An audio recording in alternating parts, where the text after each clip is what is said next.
오늘은 2015년도 마지막 주일입니다. 이 마지막 주일에 본문의 말씀을 가지고 성도의 새해 준비라는 제목으로 함께 은혜를 나누고자 합니다.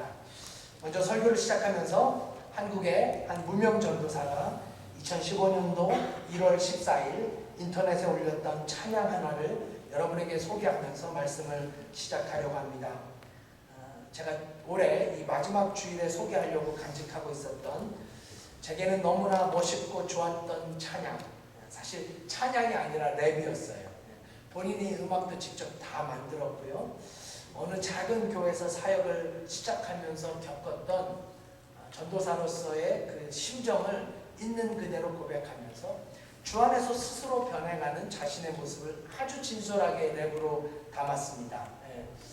이게 랩으로 해야 제맛이 나고 또 이게 전도사님이 해야 제맛이 나는데, 제가 우리 함전사님한테 좀 랩을 부탁하려고 했는데 성탄절에 랩을 들어보니까 도저히 부탁할 수가 없어서 그리고 양전사님한테 부탁하면 자신은 또 악보를 볼 줄 모른다고 할 것 같아서 제가 그냥 랩 가사를 읽어드리겠습니다. 이게 랩이라고 생각하시면서 들으시면 좋을 것 같아요. 우리 전사님들 귀 기울여 들어보세요. 이렇게 시작합니다. 나는 한 달에 60만 원 받는 감정 노동자 교회 오면은 이거 줄게. 나는 예수를 판다. 다단계 기업 교회, 현대는 자유경쟁사회, 옆 교회 친구들도 나의 고객. 친구야, 우리 교회 오면 이것도 주는데 3주 연속 나오면은 이 선물도 주는데 너 문화상품권 혹시 필요하지 않니? 네가 좋아하는 게임머니 사는데 필요하지 않니? 설교는 짧게, 친교는 길게, 복음은 얕게. 잘생겨야 해, 키도 커야 해, 결석은 안 돼, 일단 교회 가야 해. 난 누구? 전도사니까. 이렇게 시작된 랩은 계속해서 본인 스스로 가지고 있었던 사역자로서의 아픈 심정을 랩으로 쏟아냅니다. 하지만 결국 이 전도사님이 스스로가 변해가는 시간을 고백하기 시작하는데요. 조금 더 들어보시겠어요? 교회는 그리스도의 몸, 예배는 하나님의 영광을 보는 것, 설교란 하나님의 말씀을 하는 것, 전도사 예수를 삶으로 전하는 자. 한 달에 얼마 버는지 난 몰라. 나는 못 벌어도 좋아. 내 지갑의 돈과 내가 타고 다닐 차가 나를 결정하지 않아. 나는 그분의 뜻을 따라 살아. 난 전도사니까. 때론 두려워, 내가 변질될까봐. 때론 무서워, 내가 실패할까봐. 그래도 난 알아, 십자가는 실패가 아니야. 때론 아파, 돈 많이 못 버니까. 그래도 난 오늘도 믿음의 신용카드로서 기도로 일단 저지르고 봐. 된다니까. 포기하지 말자, 좌절하지 말자. 난 믿음으로 시도해. 난 전도사니까. 여러분, 이 랩이 이렇게 끝이 납니다. 사랑을 포기하지 않는 이름, 난 전도사니까. 소망을 놓지 않는 이름, 난 전도사니까. 난 교회 직원이 아니야. 난 종교꾼이 아니야. 난 예수를 파는 사람이 아니야. 난 거래하는 사람이 아니야. 난 전도사니까. 전도사야. 예. 하고 전사님 보셨어요? 연습한 것만큼 잘 안 됐어요. 제가 좀 철저해야 돼가지고. 어떻게 들으셨습니까? 제가 이 전도사님의 랩을 처음 대하면서 참 많은 충격을 받았던 기억이 있어요.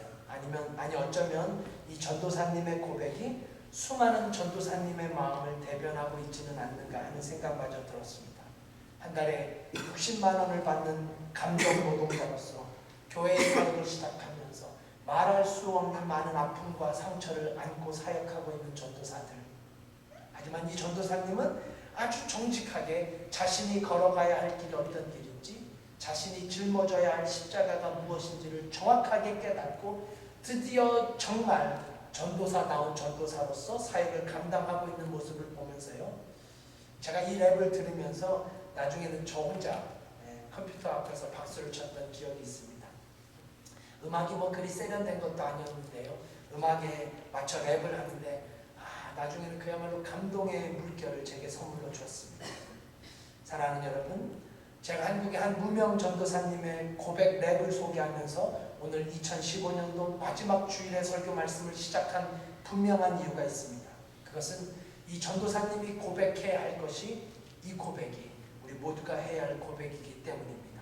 전도사님만이 고백하는 게 아니라 사관은 제가 해야 할 고백입니다. 전 예수를 파는 사람이 아닙니다. 저는 하나님의 말씀으로 거래를 하는 사람도 아니고 저는 종교꾼도 아닙니다. 나는 구세군 사관입니다. 나는 목사입니다. 나는 성도입니다. 그럼요, 그렇습니다. 우리 모두는 예수 그리스도의 백성들입니다. 예수 그리스도의 자녀들입니다. 신랑된 예수 그리스도의 믿음의 신부들입니다. 한국에서 한때 나는 가수다라고 목에 힘을 주고 외쳤던 가수들처럼 우리도 동일한 마음으로 외쳐야 합니다. 나는 성도다. 나는 크리스찬이다. 나는 믿음의 사람들이다. 네. 이런 믿음의 사람들이 어떻게 새해를 준비해야 할까요? 우리가 정녕 예수님의 자녀들이고 예수님의 백성들이고 예수를 우리의 주님으로 고백하는 크리스찬들이라면 우리는 이 2015년도를 어떻게 마무리하고 또 새로운 2016년도를 어떻게 맞이해야 합니까? 진짜 성도들이 해야 할 새해 준비는 어떤 것일까요? 믿음의 성도들이 어떻게 새해를 맞이해야 할까요? 이 질문의 해답을 말씀을 통해서 깨달으며 정말 우리 구세군 필라 한인교회 모든 성도님들이 진짜 믿음으로 새해를 준비하는 귀중하고 소중한 시간이 될 수 있기를 소망합니다. 자, 이 해답을 찾기 위해 본문으로 들어가 봅시다. 여러분, 우리는 지금 오늘 본문에서 두 편의 하나님의 그 대심판의 사건을 만나게 됩니다. 대심판. 하나는 노아의 방주 사건. 우리가 너무나 잘 알고 있는 인류 대홍수의 사건. 또 하나는 바로 롯의 이야기. 소돔성의 멸망. 소돔과 고모라. 불심판의 이야기. 다 잘 아는 이야기죠. 하나님의 대심판이 있었습니다. 그야말로 말로나 글로는 결코 표현할 수 없는 하나님의 대심판이 있었어요. 그럼 우리는 이 심판 후에 이렇게 묻게 됩니다. 그럼 이 하나님의 대심판 후에 사람들이 어떻게 됐을까요? 하나님의 대심판 후에 사람들이 좀 변했을까요? 아니, 그토록 무시무시한 심판을 당한 사람들이라면 변해야 되지 않겠습니까? 심판 후에는 좀 사람이 변해야 각본에 맞는 것 아닌가요? 인류 모든 것들이 물에 잠기게 된 이 엄청난 심판, 한 도시가 하늘의 불방망이로 잿더미가 되어버린 이 엄청난 심판을 겪었다면 이제는 다시는 심판받지 않아도 될 모습으로 그렇게 살아야 마땅하지 않을까요? 그런데 문제는 이미 우리가 모두 다 아는 것처럼 전혀 그렇지 않는다는 데 있습니다. 그런데 우리 중 누가 감히 노아 때의 사람들, 롯의 때의 사람들만이 문제라고 말할 수 있을까요? 우리는 이때와 다른 때에 살고 있고 그때와 다른 사람의 모습으로 살아가고 있을까요? 아니죠? 아닙니다. 성경의 선언이 아니에요. 노아의 때에도, 롯의 때에도, 엘리야의 때에도, 아니 예수의 때에도 사람은 변하지 않는 죄성을 갖고 오늘을 살아갑니다. 그럼요. 이게 부인할 수 없는 우리들의 모습이며 이게 제가 2015년도 마지막 주일에 오늘의 본문을 선택한 이유가 바로 여기에 있습니다. 왜 노아의 때나 롯의 때나 지금의 때나 우리의 이 바람직하지 못한 모습은 계속되어질까요? 아니, 주님을 믿는 우리 그리스도인들조차 하나님을 믿는 사람들의 마음과 삶 속에서도 조차 여전히 이런 실패가 계속되는 이유는 무엇일까요? 첫째로 노아의 때나 롯의 때나 지금의 때나 영혼의 삶이 아닌 물질을 위한 삶이 우리를 지배하고 있기 때문이라고 오늘 성경은 부르짖습니다. 즉 물질을 위한 삶을 살았지 진정으로 영혼을 위한 삶의 배려가 부족하기 때문이다. 쉽게 말씀드린다면 사람들은 돈을 위해서는 살지만 우리의 영혼을 위해서는 살아가지 않는다는 말씀. 우리의 삶 속에서는 돈을 위하여, 물질을 위하여 땀을 흘리지만 우리의 영혼을 위해서는 땀을 흘리지 않고 있다라는 비유. 자, 하나님이 인간을 창조하실 때 흙으로 빚어 만드신 뒤 하나님의 생기를 부어 주셨다고 창세기는 증거하고 있습니다. 여러분, 흙은 물질입니다. 그렇죠? 그러나 생기는 비물질이에요. 그래서 인간의 영혼이 탄생하게 되죠. 하지만 성경이 결코 흙이라는 비물질적인 존재 가치를 부인하고 있는 것은 아닙니다. 물질적인 존재 가치, 그러니까 흙을 부인하고 있는 것은 아니에요. 성경적으로 예를 들어 설명드리자면 사람이 떡으로만 살 것이 아니오 라고 하신 말씀을 생각해보면 예수님께서 떡의 필요를 인정하셨어요. 떡으로만 살 것이 아니오라는 예수님의 말씀은 떡이 필요하지 않다라는 말씀이 아니에요. 떡은 필요합니다. 이 오해가 있으면 안 돼요. 떡이 있어야 돼요.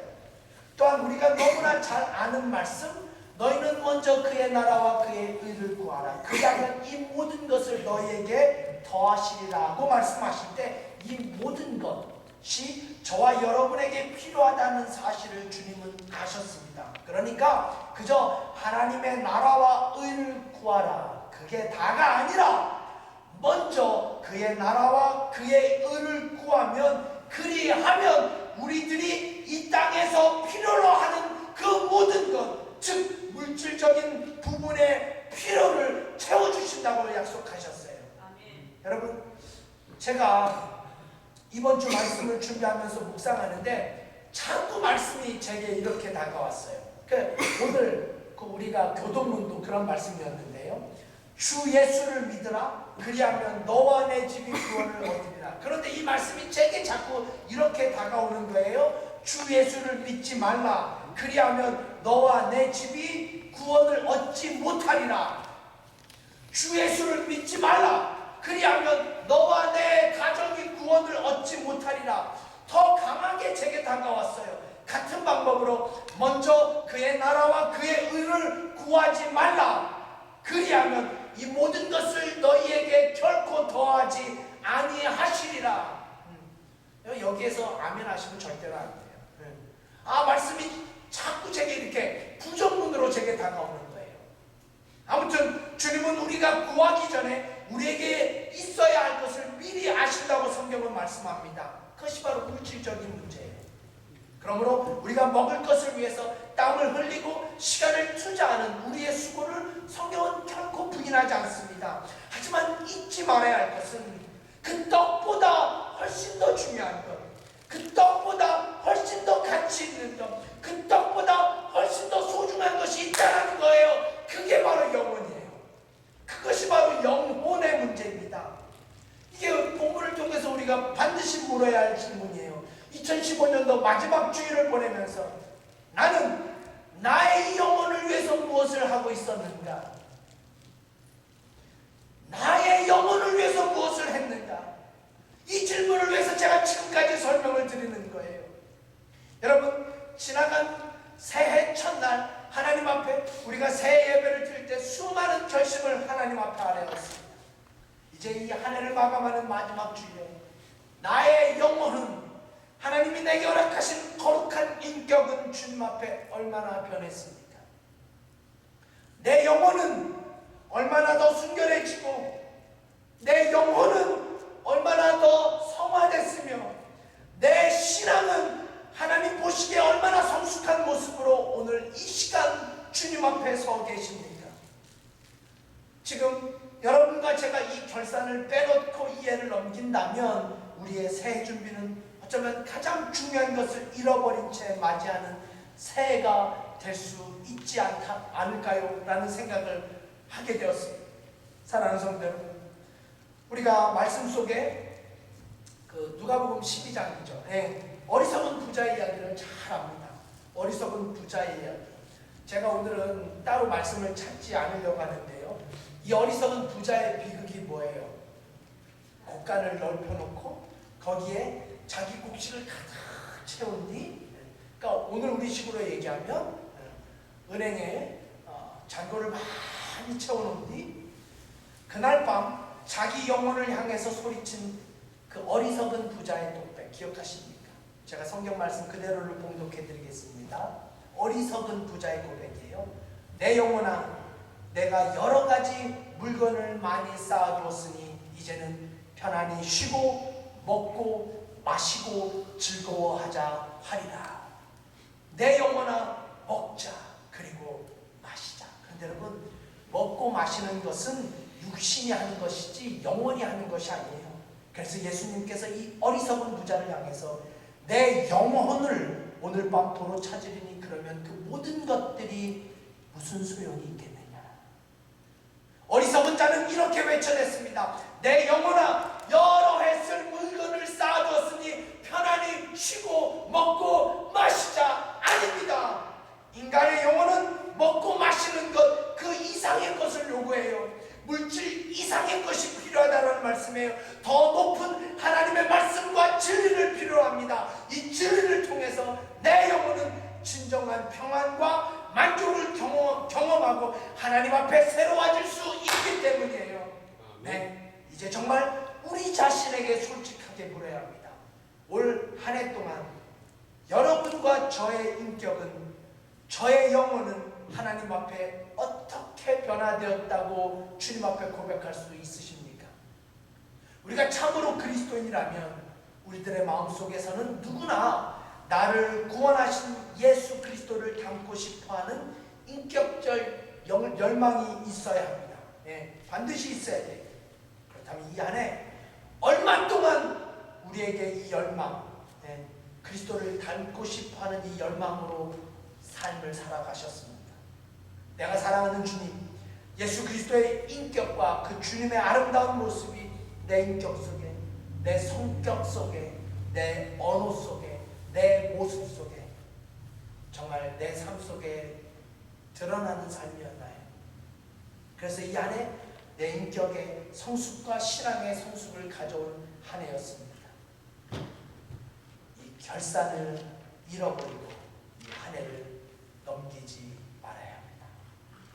자, 이제 한 걸음 더 나가서 두 번째로, 노아 때의 사람들, 롯의 때의 사람들과 달리 우리가 정말 주님 안에서 새해를 준비한다면 우리에게 필요한 것은 바로 내 새의 삶에 대한 좀 더 확실한 인식이 필요해요. 내 새의 삶에 대한 분명한 인식. 여러분, 이것이 현대인의 치명적 오류라는 사실을 아시는지요? 물질적인 죽음만이 삶을 지배하고 나아가 오늘만을 위해서 삶을 살아가는 것. 오늘의 삶이 전부라고 생각합니다. 왜요? 이 세상의 삶이 다라는 인식 때문이에요. 그래서 우리의 삶의 공간, 삶의 의식 속에 오늘이라는 현실은 자리 잡고 있지만 내세는 존재하지 않습니다. 내세라는 게 뭐예요? 영원이 없다라는 거죠. 영원이 없다라는 거예요. 그래서 영혼도 존재하지 않다라고 믿는 거예요. 여러분, 왜 사람들이 향락과 사치 속에 빠져갑니까? 현대인의 향락과 사치의 밑바닥에는 이 세상이 전부라는 의식이 있다라는 거예요. 그 의식을 놓을 수가 없어요.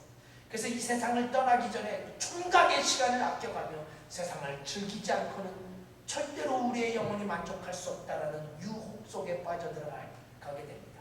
이것은 모든 쾌락주의와 향락주의, 그 의식 속에 그 밑바닥에 흐르고 있는 인간 정신의 현상이에요.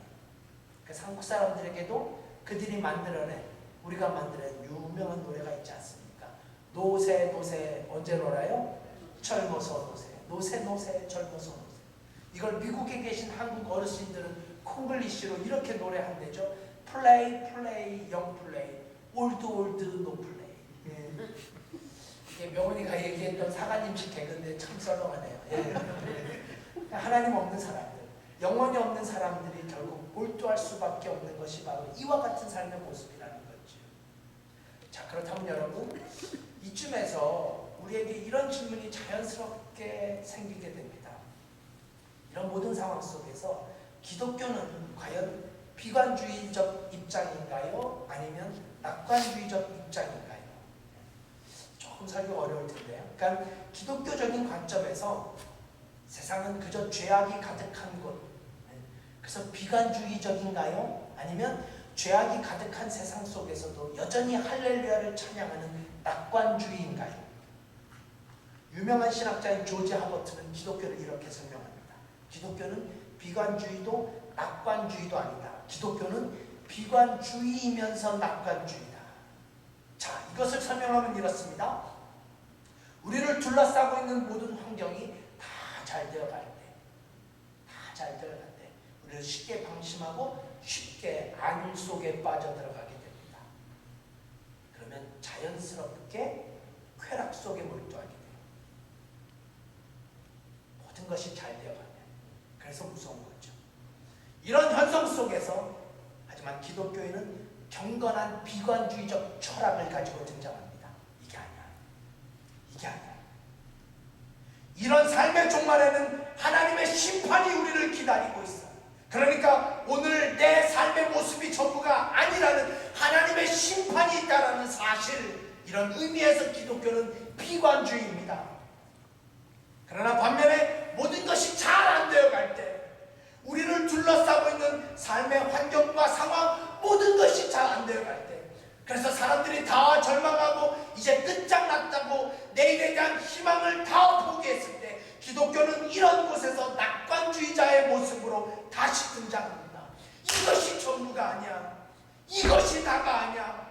이 고통스러운 삶의 터널의 밤, 이 긴 터널의 밤, 저 건너편에는 하나님의 영광스러운 새벽이 우리를 기다리고 있음을 내가 알아.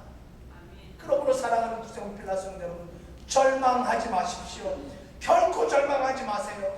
역사의 밤 저 건너편에서 주님께서 기다리신다는 사실, 오늘의 현실이 전부가 아니라는 사실을 기억하신다면 우리의 절망은 절망에서 끝날 수 없기 때문입니다. 네, 이것이 바로 기독교의 경건한 낙관주의입니다.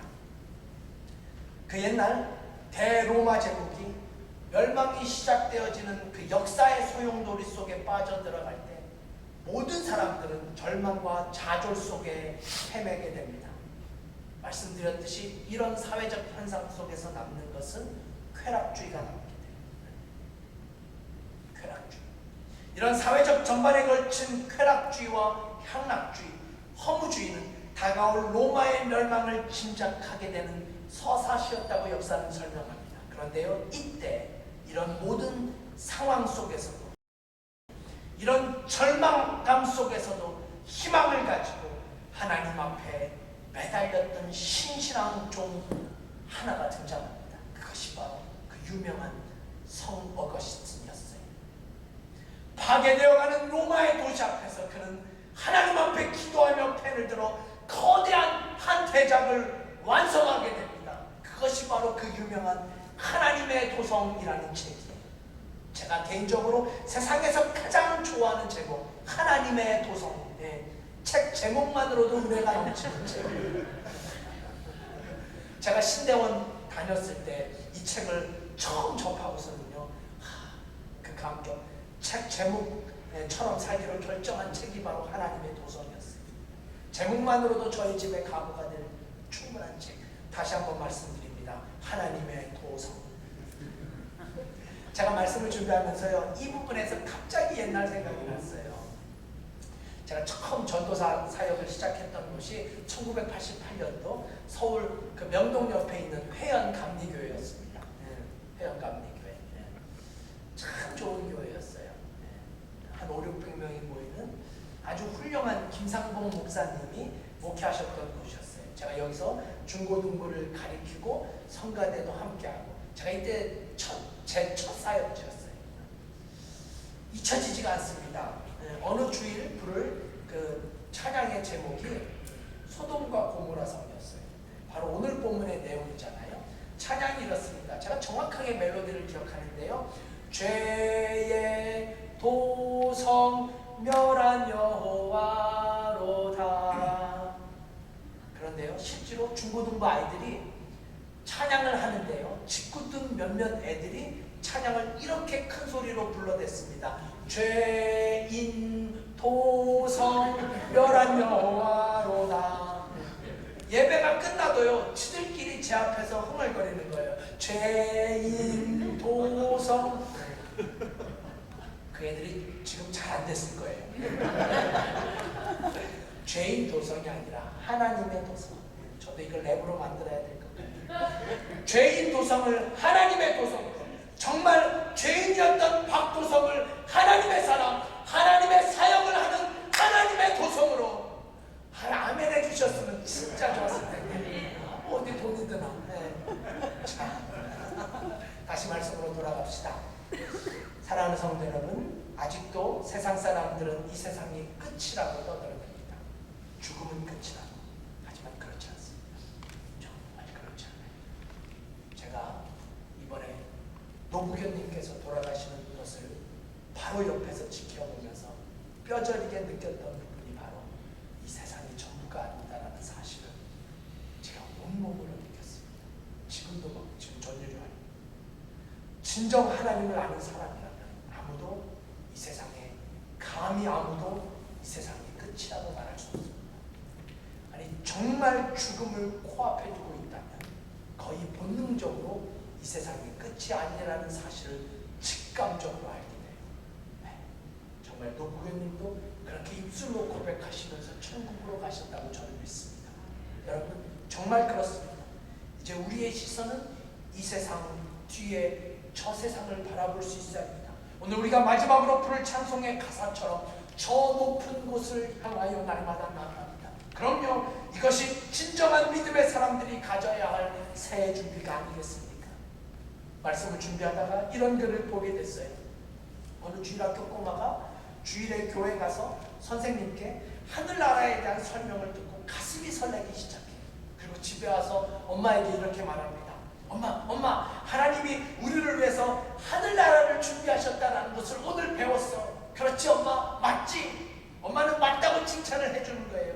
꼬마가 다시 묻습니다. 엄마, 그런데 엄마는 작년에는 제주도에 가고 올해는 미국에 갈 때는 준비를 많이 했는데 하늘나라 가기 위해서는 왜 준비를 안 해? 왜 준비를 안 하십니까? 한 해 지날수록 많은 사람들이 노후 대책을 위해 너무 많은 준비를 합니다. 그런데 노후 대책을 하면서 왜 우리는 사후 대책을 하지 않을까요? 잠시뿐인 우리의 노년을 위해서 그렇게 준비하는데 영원할 우리의 사후 대책은 얼마나 준비하고 계시나요? 지금 우리가 두 번째로 물어야 할 질문입니다. 자, 이제 마지막 세 번째로, 노아 때의 사람들, 롯의 때의 사람들과 달리, 세상 사람들과 달리 정말 주님 안에서 새해 준비를 한다면, 우리가 정녕 믿음의 성도들이라면 우리에게 필요한 것은 바로 하나님을 위한 삶에 대한 확실한 인식입니다. 여러분, 이것 또한 현대인의 오해예요. 물질만을 위한 삶, 영혼을 거부하는 삶에 이어서 하나님을 위한 삶이 아니라 오히려 나 자신만을 위한 삶. 이것이 바로 노아의 때, 롯의 때의 사람들이 멸망받을 수밖에 없었던 삶의 모습이었어요. 사람들이 자신을 위해서는 살아가되 하나님을 위한 삶이 없었다라는 말씀입니다. 사랑하는 구세군의 성도 여러분, 역사의 주인이 하나님이심을 믿으십니까? 아멘! 믿으신다면 역사의 주인이 하나님이시고 그분이 내 개인의 삶의 주인 되시고 내 마음속에서 그분을 모셔드리고 그분을 향해서 나의 주님이라고 부르신다면, 제가 다시 한번 묻습니다. 여러분의 주님이 되신 그 하나님을 위해서 당신은 이 한 해 무엇을 하셨습니까? 여러분의 자녀를 위해서 무엇을 했냐고 묻는 게 아니에요. 여러분의 사업을 위해서, 여러분의 학업을 위해서 무엇을 했느냐고 묻는 것이 아닙니다. 왜요? 이런 것들은 결국 나를 위한 것이기 때문에 나를 위한 거예요. 하지만 이런 것 말고 정말 나를 떠나서 오늘 우리 단장님이 기도해 주신 것처럼 내 이웃을 위해서, 내가 아닌 나를 위해서, 아니 조금 더 궁극적으로 묻는다면 우리가 정말 역사의 주인 되신 하나님을 위해서 이 한 해 동안 우리는 과연 무엇을 하였는가? 저는 이 말씀을 준비하면서 이런 질문을 제 스스로에게 했어요. 나는 과연 주님을 위해서 무엇을 했는가? 나는 이 한 해 주님을 위해서 무엇을 했는가? 그러면서 전혀 제 스스로 예상하지 않았던 기도가 제 입술로 고백되어졌어요. 하나님, 이 사관이라는 목회자라는 직업에 빠지지 않도록 도와주시옵소서. 아마 예수를 파는 그 전도사의 고백이 가슴에 남아서였던 것 같아요. 제가 사관이니까 구세군을 통해서 페이를 받으니까 설교 준비하고 설교하고 신방하고 교회 프로그램을 하고 이런 사관이 되지 않기를 간절히 기도했어요. 사관이니까 자선 낭비를 하고 사관이니까 예배를 인도하고 사관이니까 어쩔 수 없이 청년의 수련회를 가고 사관이니까 목사니까 교회에서 페이를 받으니까 여러분 왜 제게 이런 기도가 터져 나왔을까요? 목회자가 이런 직업적 타성에 빠져 있다면 설사 하나님의 이름으로 목회를 하고 목양을 하고 사역을 했더라도 마지막 주님의 심판대 앞에 섰을 때 주님께서 저에게 말씀하시기를 박도성 너는 너를 위해서 일한 것이지 나를 위해서 일한 것이 아니었다. 너는 너를 위해서 일했지 나를 위한 것이 아니었다. 라는 이 마지막 선언이 나올까봐 너무 두렵기 때문입니다. 저는 정말 같은 심정으로 우리 교회의 사역자들 저를 비롯해서 모든 리더자들이 이런 거룩한 두려움이 있기를 소망합니다.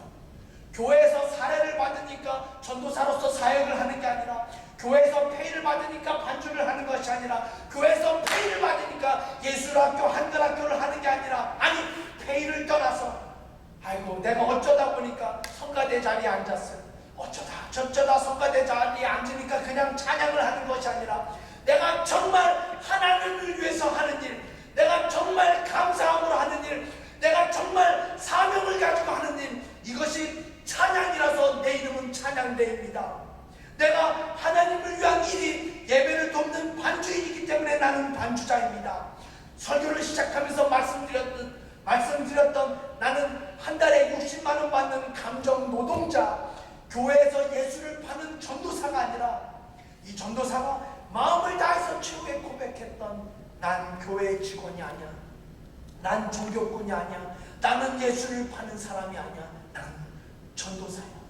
내가 전도사인 것이 세상에서 어떠한 이유로 설명할 수 없는 난 전도사야. 나는 목사야. 나는 정교이고 나는 부교이고 난 성도야.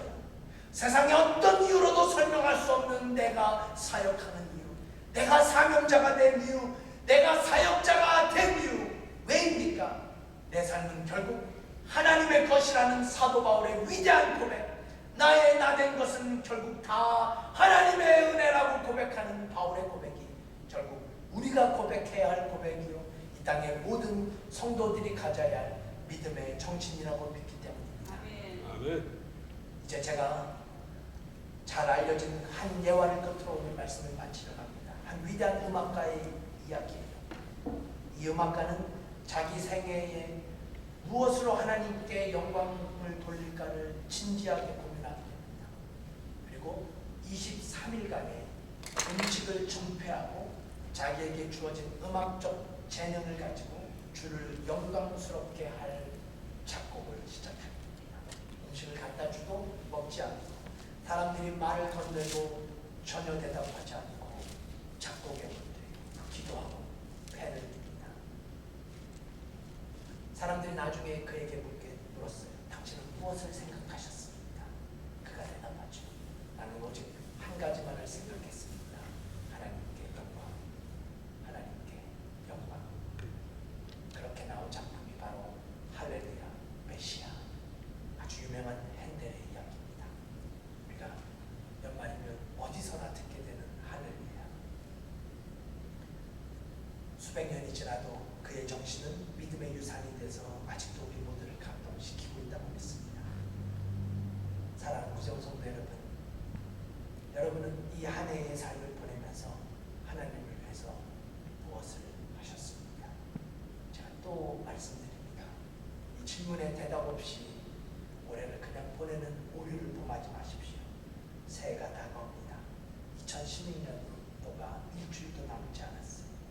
오늘 본문에서 말하고 있는 노아의 심판, 소돔송의 심판처럼 이 세상의 심판도 올 한 해를 보내면서 우리는 이 심판에 점점 더 가까워지게 됩니다. 도시나 노아의 때와 마찬가지로 먹고 마시고 사고 팔고 하는 그런 삶 이상의 의미를 깨닫지 못하며 하나님을 향해 눈을 뜨지 못하고 계속해서 살아가고 있는 수많은 인류를 바라보시